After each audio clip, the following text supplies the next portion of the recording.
Gjatë periudhës janar-nëntor 2025 në Shqipëri janë regjistruar 104 raste vetvrasje, ndërsa 80 të tjera kanë mbetur në tentativë. Të dhënat zyrtare ngren shqetësime serioze pasi një pjesë e konsiderueshme e këtyre rasteve përfshin fëmijë dhe adoleshentë. Ekspertët identifikojnë disa arsye që lidhen me shtimin e vetvrasjeve.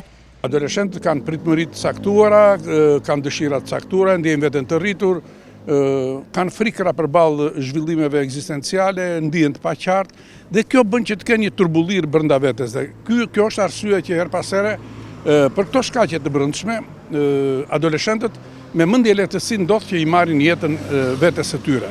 Ankthi, dëshpërimi, depresioni, frikrat, pasiguritë që janë vinë duke u zhvilluar, që vinë si rezultati luftës në garë midis njerëzve i kësaj shoqërie individualiste, ku fatet e jetës janë të varura mbi supet e individit, bën që her pas here një njeri që ndodhet në një situatë të vështirë pa rrugdalje dhe që s'është në gjendje të gjejë zgjidhjen nga këto kontradikte dhe nga këto vështirësi të momentit, për fat të gjë në rrugën më të gabuar siç është vetvrasja. Një ndikim të madh në përkesimin e situatës sipas specialistëve kanë pasur edhe rrjetet sociale, të cilat janë shndruar në hapësira toksike. Mediat sociale kanë filluar të bëhen toksike dhe kanë pa diskutim një ndikim shumë evident në nxitjen e fenomenit të vetvrasjeve.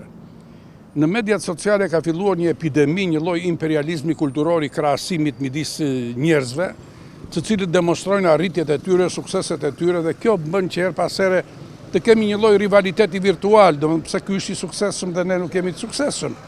Dhe kjo diferencë midis suksesit dhe dështimit, midis njeriu që arrin rezultate dhe atij që nuk e arrin ato, krijon një gjendje depresive, krijon një gjendje deziluzioni, një gjendje dëshpërimi. Ndërkohë sa i përket tentativave për vetvrasje gjatë vitit të 2025, 2 raste janë regjistruar te vajzat nën moshën 14 vjeç, ndërsa 9 raste të tjera te adoleshentë të moshës 14 deri 18 vjeç. Për parandalimin e këtij fenomeni, specialistët theksojnë rolin kyç të familjes, shkollës dhe institucioneve sociale.